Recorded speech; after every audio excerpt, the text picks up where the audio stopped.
Hey, everybody, it's Ron Johnson, and this is the Ron Johnson Show on Locked On Sports Minnesota. I don't even think I have to tell you guys, this week is the week. Kirk Cousins, Sam Darnold, Kevin O'Connell, Minnesota Vikings, Justin Jefferson said Kirk Cousins did this? Ooh, I can't believe it, but I believe it. We'll talk about that coming up next on the Ron Johnson Show. Locked On Sports Minnesota podcast. It's endless Minnesota Vikings talk with the diverse voices of your local experts. Now the Ron Johnson Show. On the field, in the broadcast booth, Ron Johnson is Minnesota sports. He's played with them, hung out with them, and grown up with all the big names in Minnesota sports. They're hanging out with Ron Johnson. It's the Ron Johnson Show on the Locked On Sports Minnesota podcast. And it starts now.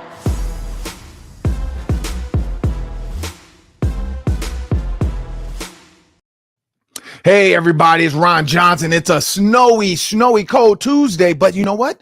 Football must go on. And the Minnesota Vikings, unlike the Buffalo Bills, they built an indoor stadium. So we don't care what the weather is Sunday. The weather outside might be frightful, but the fans are going to be so delightful. I cannot wait to get to US Bank Stadium on Sunday. This is one of those ones where you wake up early, you get your coffee or your tea, and you get down there a little sooner. Maybe hot chocolate. I might get some hot chocolate and marshmallows this week because it's holiday season, people. And what better gift? What did Santa leave us? A 10-2 Vikings and an ailing 6-5, but division-leading Falcons, which can make the playoffs. That is crazy.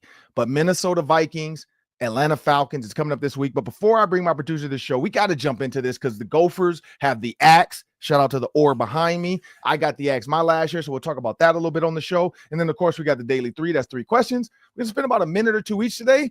And I will let you know the Timberwolves are in this. The Timberwolves beat the Lakers. The Lakers look terrible, but we'll talk about all that. But today's episode is brought to you by FanDuel. Just place your first $5 bet, and you'll get started with $150 in bonus bets guaranteed. Just visit FanDuel.com to get started. And yes, I did bet. For those that knew, I went down to Iowa. And as I bring my producer to the show, Sam Ekstrom, I went down to Iowa. And when I placed my parlay, I wasn't sure if I was going to take the Vikings spread. I should have just, and I have never done this, and maybe because I don't know the difference in the money, I'll look at that, just straight up wins, losses. I took the spread because I'm like, let me get a little bit more. And it was $10. $10 bet would have won me $307 or $356 or something like that. So to get $300+ off $10, it's worth it. And everything was going my way. The Lions, I knew they would win. So I made sure to put them in there.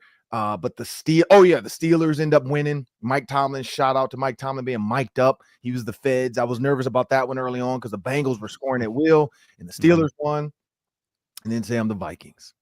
The Vikings were a 3.5-point favorite. I just needed them to score a touchdown at one of those points. Or I just needed the field goal at one of those points, Sam, because that second field goal would have put them up 4. And maybe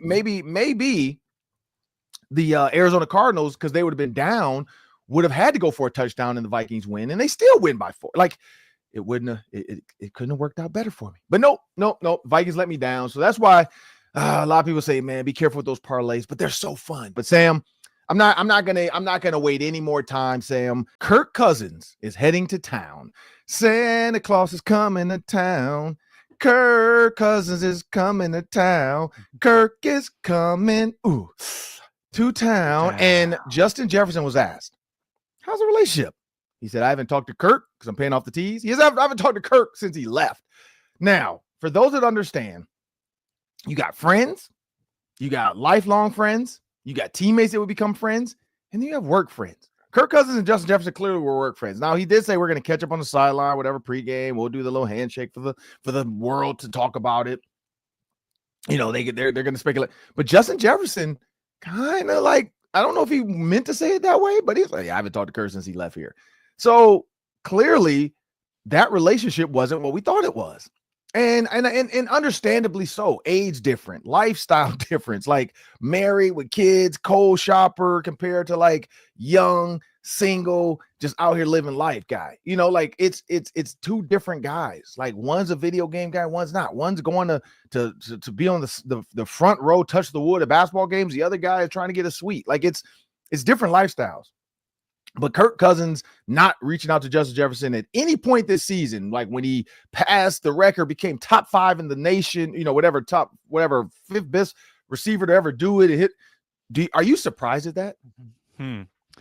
For all the reasons you laid out, Ron, I think that Justin and Kirk had a really polite, nice, professional relationship. I don't think they're buddies. I don't think they're buddies where they're going to communicate if they're on different teams. I think they went their separate ways. I think it's cordial.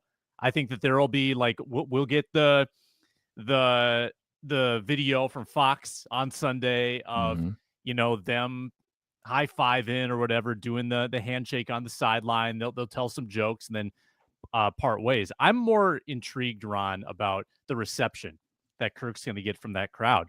I would assume applause. I would assume respectful appreciation for his work. Is there any world where you think he gets booed?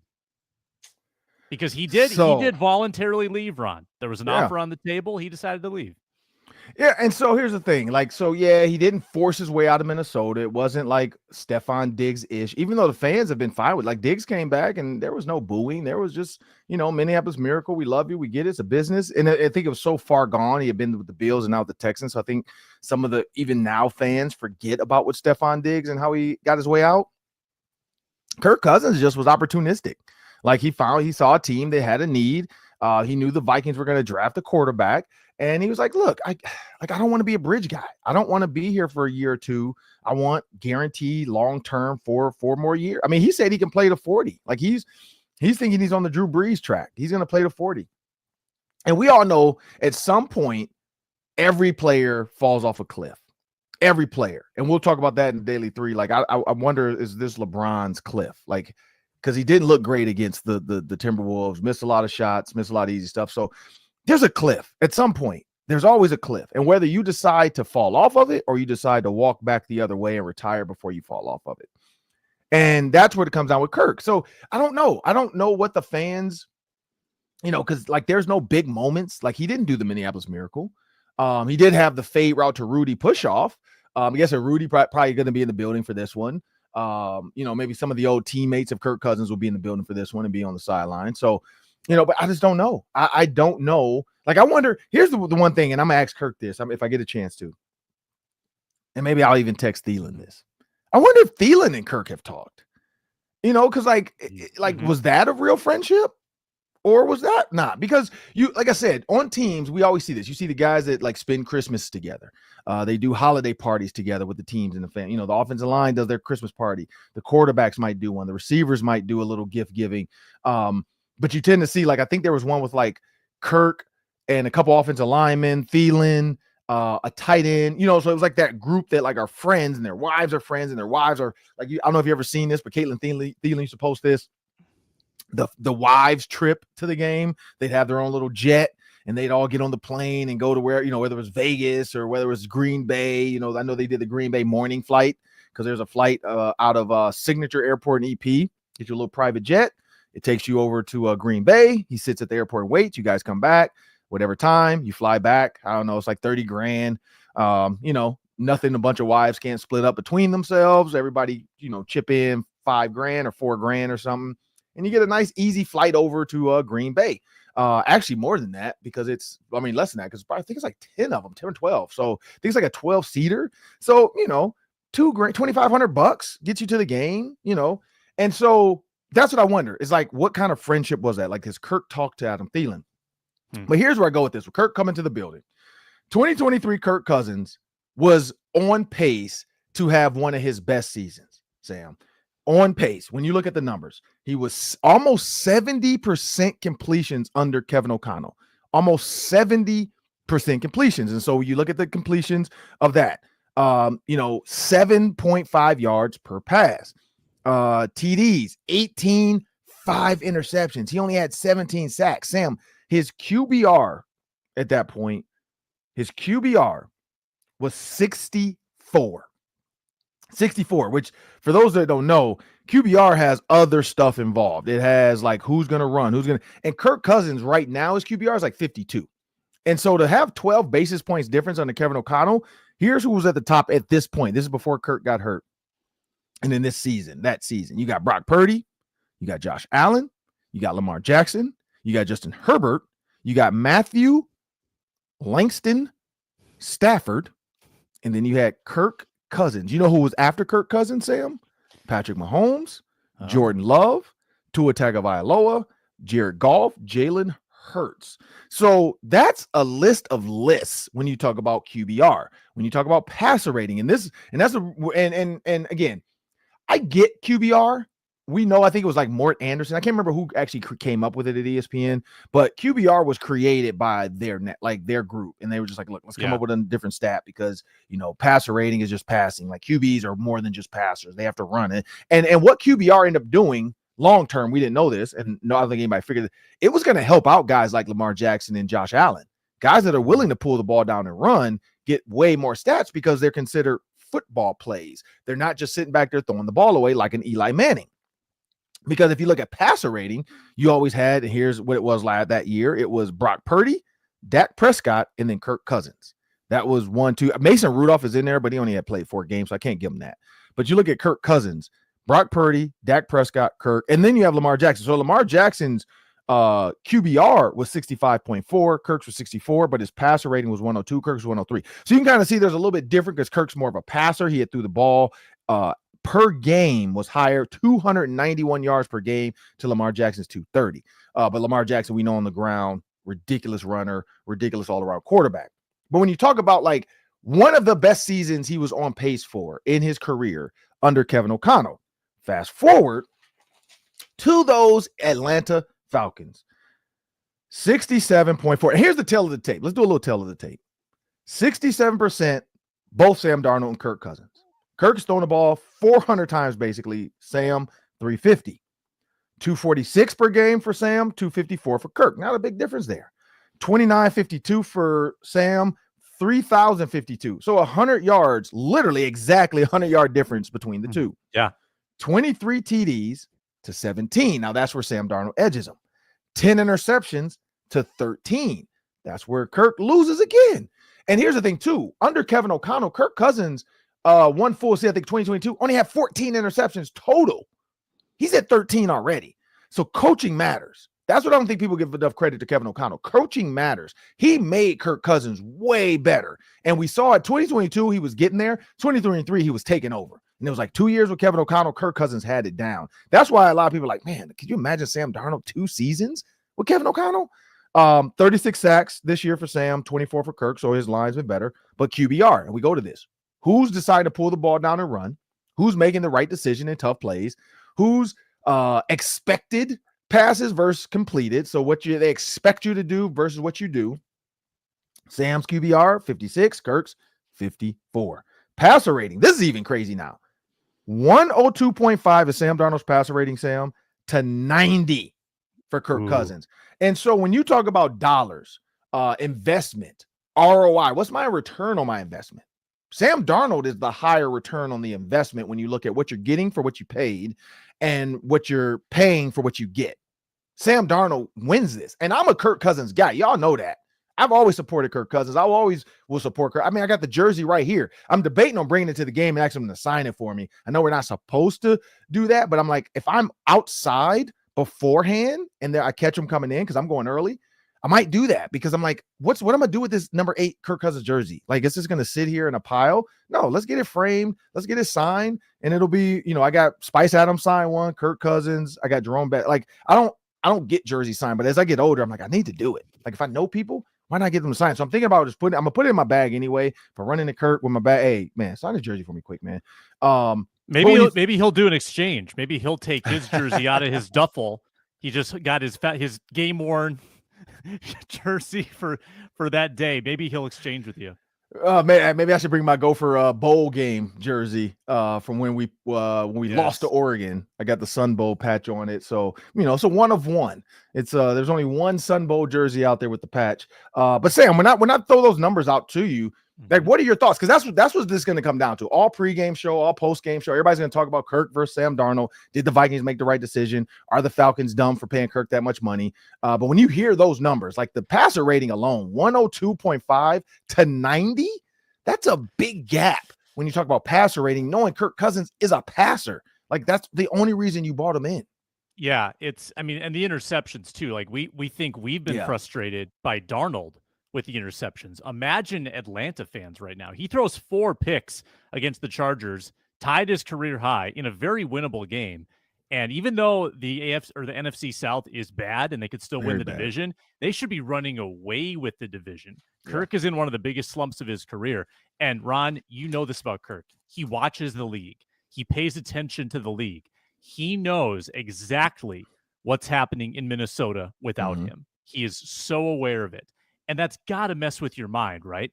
Whoa, I leave and suddenly they're a juggernaut. They're 10-2 and their quarterback is playing better than me. The $10 million quarterback is playing better than me, and I'm making $40 million. So he's aware of that. He's going to know that narrative. I am so curious, Ron, how that affects his performance, because a weak-minded person who's already slumping would come into this matchup and be totally overwhelmed. Like, he could be totally overwhelmed and overcome by the moment, or we could see Kirk just go off. Are we going to see him bounce back and respond in a grudge match, if you will? I'm so intrigued to see how he deals with this, because he's got to be mentally kind of messed up right now. Yeah, and if you look at Sam Darnold too, the way he's handling pressure, the way he's handling, the fourth down, everybody's talking about that play where he drops it off to Justin Jefferson in the zone hole, and they're showing pressure at the line. They end up dropping 6, rushing 5. And people were wrong. Some people that are breaking this down, like Manuel Acho, great analysis, but wrong in the counts, because he's like, you got 5 blockers plus a running back. No, you have 6 blockers plus a running back. If they were to send pressure, TJ Hawkinson wasn't going to release. He was going to continue blocking. But the fact that he saw them drop, he hits, and then he's like, oh, okay, I can release now because there's only 2 coming to my side. Those other 2 dropped out. So that's what some defensive guys don't know for a tight end. Because I played it. It's like you can hit and chip, and then if you don't feel like you need to help, go. And if that was the other option, if Sam Darnold couldn't have got it to Justin Jefferson, which was a great job, he looked at the safety backside first to keep those guys from closing on Justin Jefferson, and he dumped it off because he had a dig route, he had an out route. So Kevin O'Connell had drew up a great play. Like, he had drew up one of the perfect plays for that situation. And for Kirk Cousins, we know that he's never seen Brian Flores' defense. Like, he's seen it like an idea of it. Hey, here's Danielle Hunter. Here's DJ Wanham. You guys are going to be outside linebackers. Can you stand up? Not really. Okay, put your hand in the ground. Do what you want to do. He's never seen it of what it should be. Standing up outside linebackers. They can drop or they can come. Grenard, Van Ginkel, and we know Grenard's more of the rusher. Van Ginkel's the dropper. But Van Ginkel can drop. He can get in your way. He can intercept balls. He can catch. Like, he almost had – people don't realize – he almost had another pick 6 against Caleb Williams.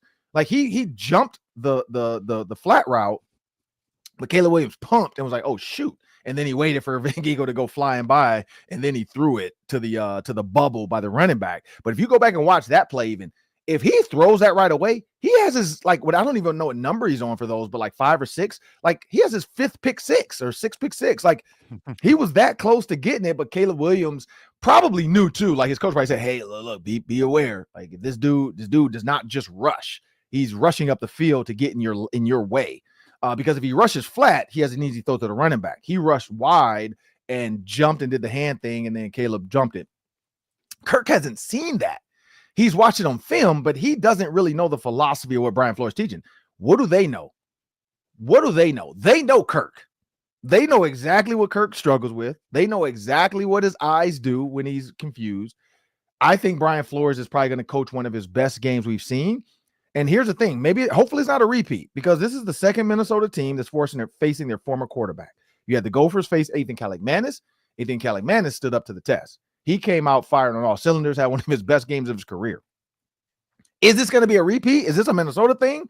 Or is Kirk Cousins going to get stymied by Brian Flores' defense? I think he is. I think that Brian Flores is going to coach one of his best games ever. And we know Kirk doesn't run. So this is one of those games where you don't need to worry about a spy as much because Kirk doesn't run. Like if he runs, he's not going. I mean, at least he does it. Every once in a while, he'll give you a big run. But he hasn't done that this year. Like, I don't know if the Achilles really has that giddy up anymore.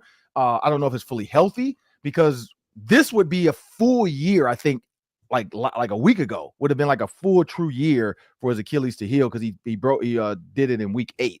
So like a week or two ago would have been the first full year of him coming back. And then it's technically not from injury though, it's from surgery. So we'd have to look at the surgery date to then give you the full 365 days for that thing to heal. And so that's what people don't realize is I don't know what the surgery date was, but like he might be right at a full year right now, even like if we look at the surgery date of Kirk Cousins. But we got to talk about the Gophers a little bit. We're still gonna in the daily 3 we're talking about this, but the Gophers got the axe, and there's a lot of things going on in Wisconsin right now that if this was Minnesota, people would be all up in arms and talking about firing the coach. We'll talk about what's going on in Wisconsin and how the Gophers are doing and what bowl game they could end up in. We'll talk about all that and much more coming up next after a word from our sponsors. We are brought to you today by Game Time. It's the best way to get tickets in your area. The curation feature, Game Time Picks, it filters out the fluff. You only see incredible deals. I just logged on. I saw you could get into US Bank Stadium for $201 to see Vikings and Falcons on Sunday. 201. That's a really good deal for US Bank Stadium for a team that's in the playoff hunt, 10-win team against Kirk Cousins. I would jump on that right now. You get all-in pricing. So that number I just gave you, that's all in. No hidden fees. I made sure to toggle that setting on. You get a panoramic view from your seat, so you know exactly what you're getting. Lowest price guarantee. Game Time credits you 110% of the difference if you find better seats. And they've got the most flexible customer service policy in the ticketing industry. Take the guesswork out of buying tickets with Game Time. Download the Game Time app, create an account. Use code Locked On for $20 off your first purchase. Terms apply. Again, create an account and redeem code Locked On for $20 off. Download Game Time today. What time is it? Game time. It's game time, people. And for those that know, the Minnesota Vikings have sold out a lot of their tickets when the Vikings went 5-0 as they continue to do better, 10-2. This is one of those games that is going to be a sellout. There's some tickets on the resale market. The Vikings are going to have some leftover tickets if you want to check with their ticket office. But make sure you guys go on the Game Time app because that's the best resale option because it's on your phone. It's true. It's secure. You don't have to meet a dude in an alley with $200 and be like, hey, I hope this tick works. Like, can I get in with this? So you don't have to worry about being scammed because we know that used to happen back in the day too. People would like take tickets and they had already been scanned. So yeah, some dirty people out there doing stuff to these young kids trying to get in these games. But it's going to be a good one. Minnesota versus the Atlanta Falcons. I will say I did look it up. November 1st. It was a Wednesday was when Kirk Cousins had surgery. So he had surgery right away. So we are 1 year and 1 month from Kirk Cousins surgery. So we'll see how a month and a year treats that leg if he wants to run. Not having Ivan Pace Jr., that would have been fun to watch him chase Kirk Cousins around because we know he runs around like a Tasmanian devil with his hair cut off, which I found out he actually has a Tasmanian devil tattooed on him. So that is like he lives that lifestyle. He is crazy and wild. And because I didn't know that. I made a joke about it. And then they were like, yeah, you do know he has a Tasmanian devil like on his leg or something. I forgot where it's at. But I was like, what? I was like, that makes total sense then. I'm like, because that's literally how he lives his life. Like he is an absolute wild person. And for those that are young or didn't watch cartoons, Tasmanian Devil is a good one for your kids. It's not a lot of talking. He's just like it, but it's a good cartoon. I don't know. Have you ever watched the Tasmanian Devil, Sam? Oh yeah. Okay, I grew up on that kind of cartoon stuff. Okay, yeah. I'm about to say that, but thought that because like it would have been Sonic and Hedgehog and Tails and all that and DuckTales, woo, like and then Tasmanian Devil. So, but when you think about the Gophers though, we gotta we gotta transition over to Gopher football. Quick one here. But Sam, the biggest thing for me, and we I think me and Luke talked about this on the postcast. For those who don't know, after every Gophers Vikings game, we have postcast to break down all the things that happen. Myself, Luke Inman, Sam Ekstrom joins us on the Vikings one, Luke Braun, and then as well as Rob Kane or Kane Rob, which his name threw me off all the time. Like I never know which. I feel like Rob should be the first name, but it's Kane Rob. Is it just Rob or is it Robinson? Kane Rob. Kane Rob. Now I don't know if his legal name is different, but the name I know him as Kane Rob. So I wonder if it's Kane Robinson because I'm like, Rob doesn't sound like a normal just last name. Like, but anyway, so I used to always call him Rob Kane at first before I actually met him, and I'm like, oh wait, that's not his name. But Sam, when you think about the way that the Gophers played, and this is one of the questions we talked about on the postcast was, would you have rather? And this is what they asked me: would I have rather them beating number 4 Penn State and then losing to Wisconsin, or losing to Penn State and beating Wisconsin? Also, you could trade 2 wins for 1 loss. Beating Michigan, beating Penn State, losing to Wisconsin, or losing to Michigan, losing to Penn State, beating Wisconsin. I honestly, Sam, give me the 1 over the 2. Give me, because an 8-win Gophers team that lost the Axe and the Pig, I think feels more like lack of coaching. Like it just feels like you got beat. You lost to 2 good teams, because not like Michigan. So people hated on Michigan. You can hate on Michigan all you want. They beat Ohio State. So now that Gophers lost to Michigan, that was a close loss, looks way different now. Like before, like if Michigan had gotten their doors blown off by Ohio State, people be like, oh, the Gophers should have beat them. The only loss that you could look at and be like, man, I can't believe they lost that was North Carolina. That's the only one. North Carolina's the only game you can go back and say, yeah, they fired their coach too. And I guess Rutgers too. Rutgers could be the other one. Like Rutgers, that should have been a win too. But those are the only 2 games you can really look at because they lost 5. They're 7-5. Those are the only 2 games you can look at and be like, But Penn State, Iowa, and Michigan, those are 3 really good teams. And they were not like Iowa, I guess, was a blowout, but they had the lead 14-10 at half.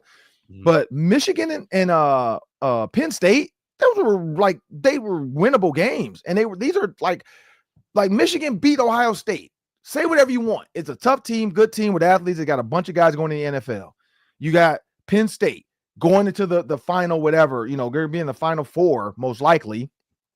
And they're going to be in the Big Ten. They have a chance to play Oregon and be the Big Ten champs. That's why I'm excited about this weekend too. Because if Penn State somehow shocks the world and beats Oregon, the committee is going to be pissed off because they're like, look, we weren't expecting to have to do this, but like where do you put, do you jump Penn State to number 2? Does Oregon drop to 4? Does Oregon drop out of a bye? Like, because the Big Ten champion gets a bye. We know that. So that would be Penn State. But then where do you put them?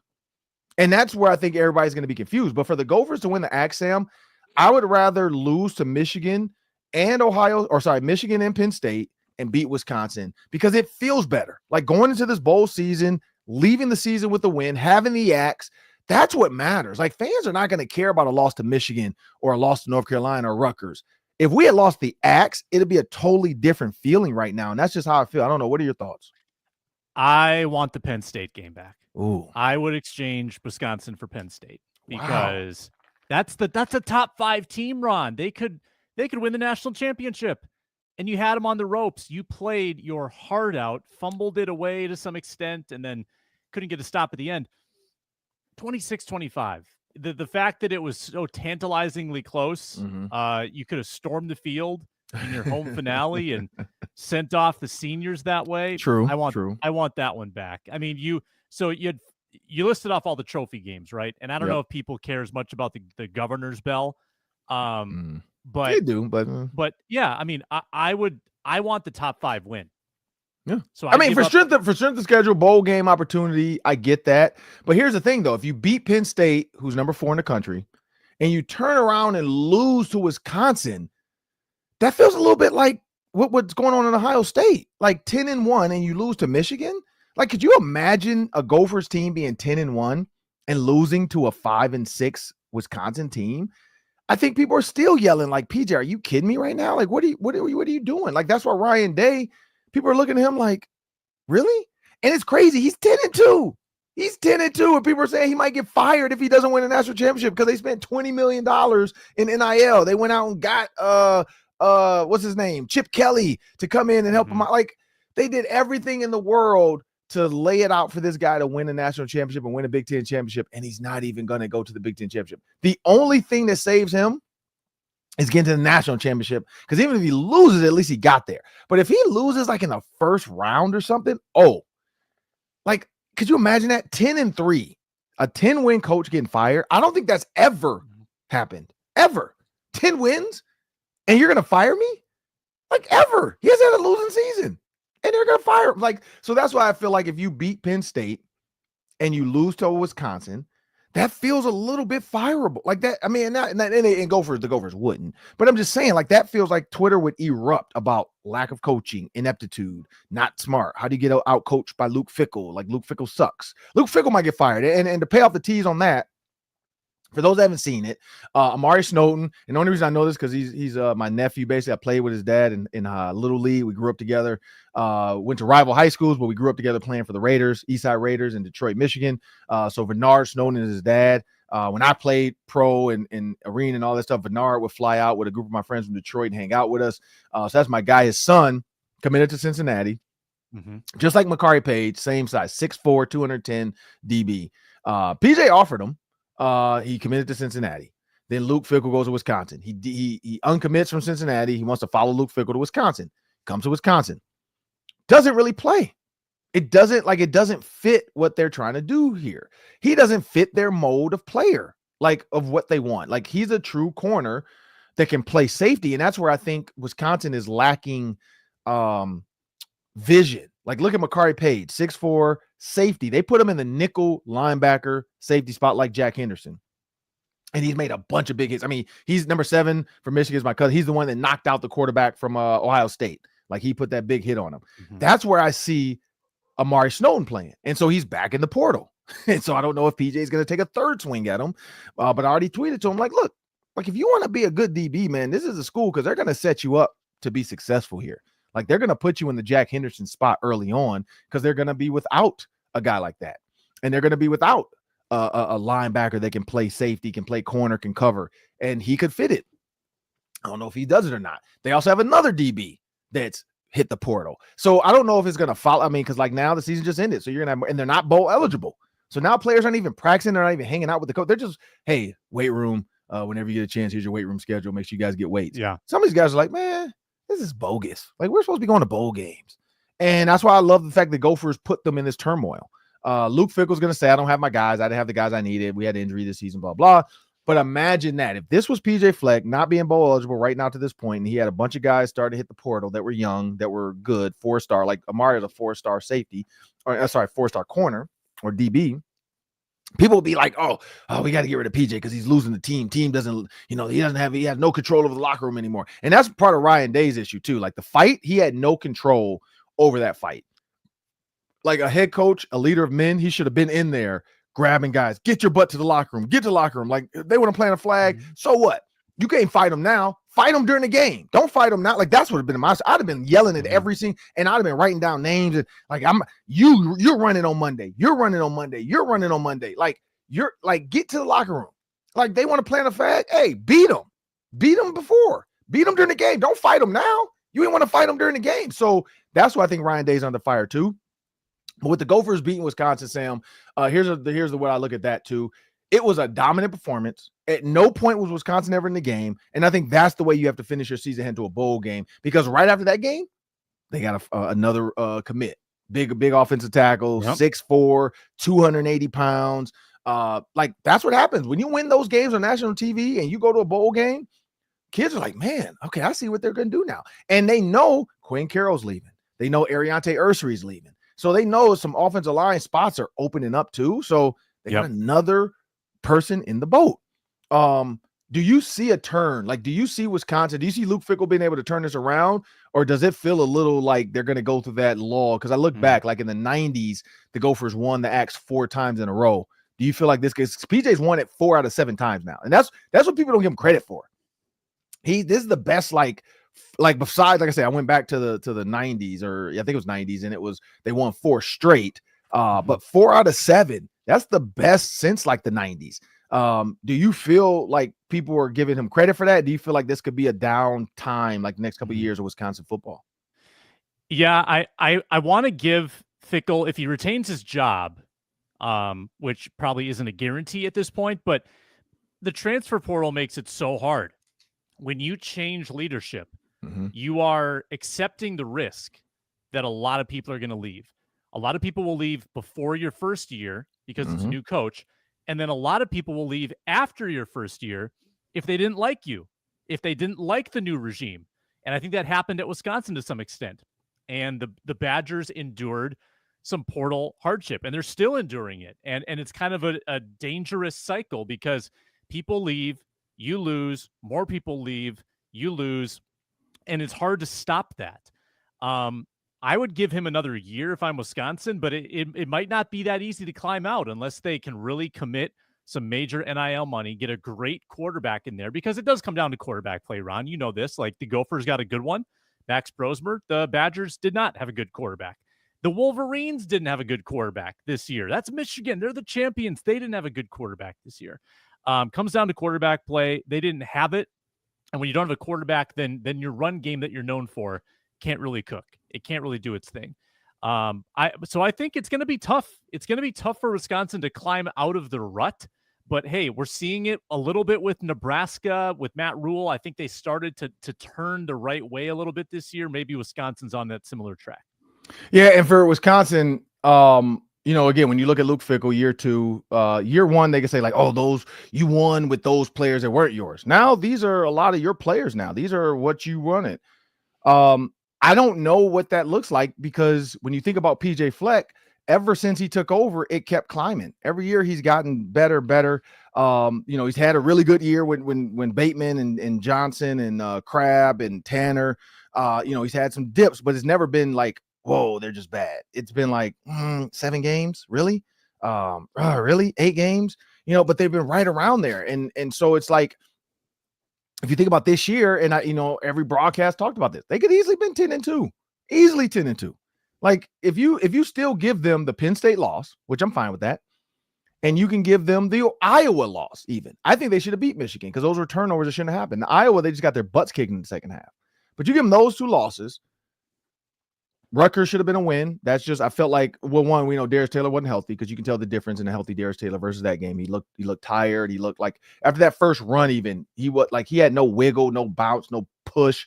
And so I think that was part of a little bit of it. But yeah, this PJ Fleck team is continuing to get better. Luke Fickell, my guess is they're going to let him coach out his 4 to 5 years. If it doesn't get better, then he'll get fired. Or a job opens up that he feels like, look, let me get over here, because I know I can win over here, versus, because you got to think about like Florida State, some of these schools that are going to open up too. He might want to jump ship and be like, all right. Or you look at Mo Lindquist, for instance, our guy Mo, he was Buffalo head coach. He was with the Gophers, Dallas Cowboys. Now he's with Alabama. He's a defensive coordinator with the Roll Tide. And so sometimes coaches do that. They make a move that seems back, but same amount of pay in order to propel them into it. Because now when you're Alabama's defensive coordinator, now you can get a Power 5 job. You can get a power, like Mo can come back now from an Alabama head coach, or Alabama assistant coach coordinator, to now, if Georgia opens up or Notre Dame opens up or somebody, they might be like, oh, we want Alabama's defense coordinator. And so I think that was the reason why he did that. Like, hey, if I can get to the Power 5 as a D coordinator, now I can maybe go to the Big Ten and take over Wisconsin, because Luke Fickell's getting fired. But at the end of the day, Gophers won the axe. Super proud of that. Max Brosmer, it sucks that we only get 1 year of him. But you know what? Times change, people change. And, like I think when you think about Drake Lindsey now being a freshman, has never played a lot of college football, he's going to be the starter as of now, unless the portal opens up, and we don't know what happens. What about Miller Moss? I'm about to say, I saw Miller Moss out of USC. I don't know if, and here's the thing, if I'm Drake Lindsey though, am I willing to sit for one more portal year, or do I feel like this becomes a trend where it's like, man, like, wait a minute, when am I going to play? And that would be up to the coaches. Say, hey, look, man, we don't want to throw you to the wolves just yet. Give us 1 more year with you so you can play as a sophomore and be really ready to take over. But the problem is Miller Moss, I think, has like 2 more years left, 2 or 3 more years left. I thought it was 1. I'm looking at his one? stats. Did he redshirt? Because he has played 4 years, one of those years he barely played those. But did he play 2020? Because 2020 didn't count. I'm seeing 2021 as his redshirt freshman year. So actually, he's got his senior year, redshirt senior year coming up, and I think that's because 2021 is not a COVID year. No, right? 2020 was the COVID year. So 2020 he was a freshman though, right? A redshirt freshman. 2021 was his redshirt year. Oh, okay. So 2022, 23, 24 would have been 3 years of playing. Oh, yeah. Yep. So it'd be 50. So he missed the COVID window. So then he'd have 1 year. For some reason I thought he was 2020, and which would give him 2 more years. But yeah, like if he redshirted that year, he's a transfer without graduating. The only other thing he would be able to do would be graduate after his 4th year and then try to petition for that 5th year to play, because I know now they offer that now and all that stupid stuff, because technically it's supposed to be your 4th year you can grad transfer, but even if you've played 4 years, there's a way to do it. I forgot how it works, but there's a lot of dumb stuff out there. But it might, and again, that all that might be gone, because I know that was all inside the COVID stuff, because like the dude from Miami or where of Georgia Tech, forgot he's on his 9th year, the tight end. I'm like, this is dumb. But there's Miller Moss, but I don't know. I don't know if, like, I watched Drake Lindsey throw. Dude has it. He has the intangibles. He has the size. He's the prototypical Josh Allen NFL quarterback body. He's not a runner like Josh Allen. At least I don't know if he is or not, because we haven't seen it. But he is a thrower. He is a big, strong, tall kid. The question is going to be, you lose Daniel Jackson, you probably lose Elijah Spencer. Do you have weapons? Like, can you go recruit weapons? Can you get some grad transfer or some transfer portal weapons to go along with? Because we know Christian Driver's good, but they're going to need to find some weapons. Darius Taylor's still there. You also got Jordan Newman, but those 2 running backs that came in, I think they're done too. They have 1 year left. So it'll be interesting to see. We'll see what PJ does. But coming up next, we got the Daily 3. We're going to spend about 3 minutes total, so 1 minute each on each question, and we'll do that after word from our sponsors.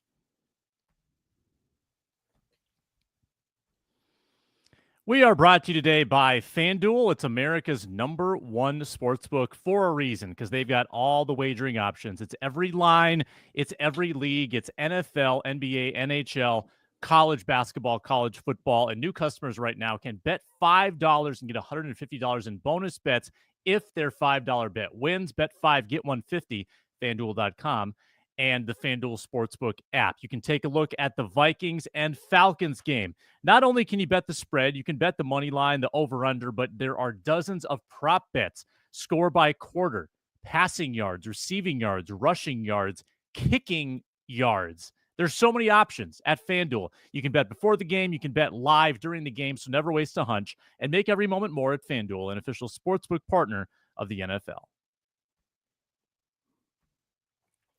Well, now it's time for the Daily 3. That's 3 questions, about a minute each. Take it away, Sam. You got it. Timberwolves, best performance of the year, 109-80 over the Lakers. Fewest points the Wolves have allowed since 2017 in a game, but the Wolves dominated. Their defense was stifling. They've won 2 in a row. If the Wolves defense plays at this level, Ron, are you ready to buy back in to them getting back in contention in the West? Show me that against a good team. Like, don't show me the Lakers missed. It was more Lakers missing than the Timberwolves defense. And if you watch a couple like series of LeBron, just didn't have it. I don't know if it's tired, fatigue. We know Bryce was on a Mafia-thon, on a Kickstart streamer with Kai Cenat. Like, who knows what's going on with LeBron? Like, his family's all over the place. Son's in the G League. Like, it just doesn't look great. But if this happens against good teams, again, if they can show this, because they showed it last year, so I know they have it. What's the big difference? No Cat. They added Julius Randle. Julius Randle has to become somewhat of a better defender, somewhat of more of a glue guy for the team to keep the team together and not be a separate piece where it's like, you got guys rolling their eyes at him. Yeah, I'd be a believer. I don't know. What about you? Rudy actually outplayed Anthony Davis, I thought, in this game, which is insane after what we've seen in recent matchups. Dante DiVincenzo, best game as a Timberwolf, super engaged, flying around, distributing the basketball and defending at a high level. That's the Dante that the Wolves need. And they just looked like a totally different team because of it. Yeah. What you got next? Yeah. The Lions have 2 tough games coming up, Ron. Packers and then Bills. Can one of those teams knock off the Lions and give the Vikings a shot at the NFC North? 3 days before Christmas.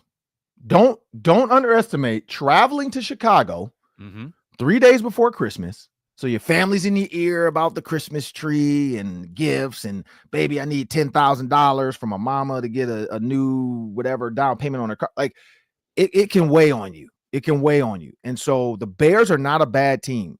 We know that Thomas Brown is about to change the mentality of this team. His first press conference, people are calling him the next Mike Tomlin with how he's like, we got to take care of the house first. So clearly, he's been watching press conferences because that's a Mike Tomlin line. We got to take care of the house first. We're going to take care of the house and then we'll worry about the other stuff. And so he's going to the players. Hey, don't let's stay together, man. Let's not lose this locker room. And so I wouldn't be surprised, man, if they come out against the Lions and Thomas Brown has some type of speech to get these guys really going. Because again, they almost beat they almost beat the Vikings. Like the Bears are not a bad team. But yes, I look at the Packers, good team, but they have to travel to Detroit, and the Bills have to travel to Detroit. There's no weather issues. If they were going to Green Bay, if they were going to Buffalo, I would give the edge to the home team because they're used to that area. Even though Detroit's cold, they'd play indoors. But their toughest, like they're again, they only have one, well, technically the 49ers, but that's going to be nice weather. They only have one potential cold game, and that's December 22nd. That's the one I feel like might actually be a loss too. But yeah, I think one of those should be the triple them up. But the Lions are playing great, so I just don't know. They're a good team. Yeah, they're a wagon. They got to lose. They got to lose one game because the way that the scenarios shake out, even if the Vikings ran the table, Ron, and beat Detroit at the end, Detroit would still have the tiebreaker. Yeah. So Detroit's got to lose one. And that's why Detroit also knows that too, is even if they lose, they still would hold it over the Eagles. And so, yeah, so for the Lions, like the Lions might let the Vikings win that last game just so they are not getting guys hurt. Because I know Dan Campbell's thinking about all that kind of stuff, like guys getting hurt in the last game before the playoffs, and they're already so banged up. Yeah, and so and how he lost the NFC Championship game to the 49ers. Like there's a lot of stuff that's in his mind. So we'll see how he does it. But what's the last one? Yeah, last one. Speaking of the Bears, do you think the Bears would consider Brian Flores for their head coach opening in the offseason? I think they would. You got Kevin Warren, you got Ryan Poles. I think the relationship would be there. I think the culture would be there, what they want. I think the defense has the pieces that Brian Flores can come in and really get them going. I just don't know about B-Flow and Caleb, and that's where the Tua stuff's going to come involved in this. And, there's going to be calls to Dolphins organization about it, like, hey, how hard was Brian Flores on Tua? Do you think he can handle a young quarterback like Caleb Williams who's still learning, who's going to struggle? I don't know if that's a good fit for B-Flow to have a young quarterback, but also I know he's learned. So maybe he's past that. Caleb Williams is similar to Tua.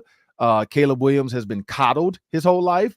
So again, I don't know if Brian Flores is the coach for him, because we know Brian Flores is going to require greatness. He's hard on his guys, but there's nothing wrong with that. That's just good coaching. So if I am that team, if I'm the Bears, I'm probably looking for like a Ben Johnson. Like I want an offensive minded guy. Like give me a Ben Johnson, a guy that knows offense, that can really get this team going, that can bring in some good defensive guys from the Lions, maybe to follow him. I don't think he would get Glenn, but I think he would be able to probably get like his DB coach or his linebacker coach to maybe be his coordinator even. So I could see that. I could see a Ben Johnson. I don't know about Flores just because of the young quarterback situation, and that was like one of the things that hit the media when Tua decided to say that. So I don't know. That'd be tough. I don't know. What do you think? Yeah, well, as a Vikings supporter here, I would not want Brian Flores to go there. Yeah, but no, not at all. The second worst would be Ben Johnson staying in the division, because Ben Johnson is incredible, and if he's gonna work with Caleb for the next 10 years, I don't know if I like that. I want Ben Johnson in the AFC, please. Right. I don't want to see him. The problem with the Bears, though, is they're trying to make the job seem great. Like, oh, this is gonna be one of the most coveted jobs. And don't lie to us. Don't try to don't, like somebody says, I forgot, they said don't put makeup on a pig. I forgot who said that. But yeah, it's a pig is a pig. Like you can't put makeup on it and make me think it's a peacock or something. Like it's a pig. So don't do that. Just say, hey, look, we got a tough uphill battle, but if you like bacon, you can make this work. Like I would go that route. I'd be like, look, like we're gonna make this work. We're gonna bring in the personnel and the people. But yeah, the Bears, like Kevin Warren already said, oh, me and Ryan Poles, we're gonna make this great. And they decided to keep Ryan Poles because that's what people thought. Ryan Poles was gonna get fired. Now if they fire Ryan Poles after telling them they're keeping him, now that would be a complete organizational disaster, because that's now the third time that they've done that where their offensive coordinator, oh yeah, you're fine, you're fired. Brian Eberflus goes up and does his press conference, or Matt Eberflus goes and does a press conference. Oh yeah, I think I'm fine. I'm just moving on to the next game. Oh wait, come here, you're fired. Like, it's just like, come on, like, why would you make him do the presser? Just fire him after the game. Like, don't have him do the presser. Like, that was just bad. And so again, after telling Ryan Poles to the media, you're good, and then if they fire him, I'm like, oh Lord, if I'm a coach, I don't want to be there. Like, you guys are horrible. You handled this terrible. So anyway, I'm Ron Johnson. That's Sam Extra. I want to thank you guys for joining us today. Make sure you check out our Locked On Sports Minnesota Postcast on YouTube, following every Twins, Vikings, Gophers, Wild, or Wolves game. Luke Inman is broadcast live with team experts. Never miss a postcast by subscribing on Locked On Sports Minnesota on YouTube. Just hit that follow button and you'll get the alert whenever we go live. I want to have a great weekend, people. Have a great week and enjoy the holiday season.